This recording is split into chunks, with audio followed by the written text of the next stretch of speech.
السلام علیکم۔ اور کیا لکھیں سرکار صلی اللہ علیہ وآلہ وسلم کی شان میں، سب تو لکھ دیا میرے رب نے قرآن میں۔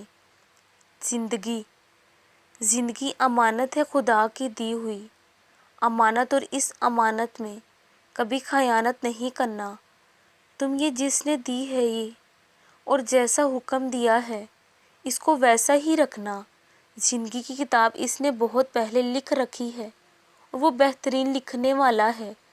تمہاری زندگی میں جو ہو رہا ہے اور جو آگے ہوگا اس نے بہت پہلے سوچ رکھا ہے، اور اس کے فیصلے بہترین ہیں۔ جو وہ جانتا ہے وہ تم نہیں جانتے، کیونکہ دلوں کے راز وہ رب سہنا ہی تو جانتا ہے۔ انسان تھوڑی تم جب اس پر توقع رکھتے ہو اور پریشان نہیں ہوتے اپنے مستقبل کے لیے اور اس سے بہتری کی دعا کرتے ہو، تب وہ تمہیں تمہاری سوچ سے زیادہ عطا کرتا ہے، اور محبت بھی تو وہ اتنی کرتا ہے تم سے جتنا تم سوچ نہیں سکتے۔